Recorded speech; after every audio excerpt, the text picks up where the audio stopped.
আসসালামু আলাইকুম বন্ধুরা, আশা করি ভালো আছেন। আবার একটি নতুন ভিডিওতে আপনাদের স্বাগতম। আজকে আমাদের আলোচনার বিষয় হচ্ছে মায়োলাক্স 50 ট্যাবলেট। যারা রাতের বেলায় অতিরিক্ত পায়ের চাবানি, কামড়ানি এবং মাজা ব্যথায় ভুগছেন তাদের জন্য অত্যন্ত গুরুত্বপূর্ণ আজকের এই ভিডিওটি। আজকে আমরা যে ট্যাবলেটটি নিয়ে আলোচনা করব সেটি হচ্ছে মায়োলাক্স 50। তো বন্ধুরা, চলুন শুরু করা যাক। ভিডিওটি শুরু করার আগে একটা রিকোয়েস্ট, ভিডিওটি টেনে টেনে না দেখে সম্পূর্ণ দেখবেন এবং যারা চ্যানেলে নতুন তারা অবশ্যই চ্যানেলটি সাবস্ক্রাইব করে পাশে থাকবেন এবং যারা অলরেডি সাবস্ক্রাইব করেছেন তাদেরকে অসংখ্য ধন্যবাদ। বন্ধুরা, এই মায়োলাক্স 50 ট্যাবলেট হচ্ছে টলপেরিসন হাইড্রোক্লোরাইড গ্রুপের একটি ওষুধ। এটি বাংলাদেশে সাধারণত ইনসেপ্টা ফার্মাসিউটিক্যাল কোম্পানি বাজারজাত করে থাকেন। এর বর্তমান বাজার মূল্য হচ্ছে পার পিস 9 টাকা। এই মায়োলাক্স 50 ট্যাবলেটের ব্যবহার।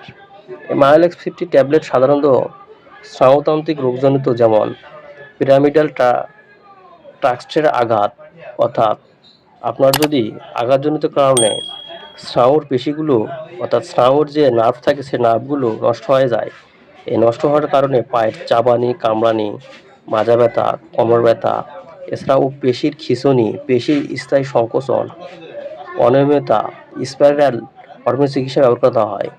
এক কথায় আপনি যদি রাত্রিবেলা শোয়ার সময় বিভিন্ন ধরনের সমস্যা, যেমন ধরেন চাবানি, কামড়ানি, পা টেনে ধরা, পায়ের রগ টেনে ধরা, এ ধরনের সমস্যা ভুগে থাকেন, তাহলে এই মায়োলাক্স 50 ট্যাবলেট আপনার জন্য অত্যন্ত গুরুত্বপূর্ণ ভূমিকা পালন করে থাকবে।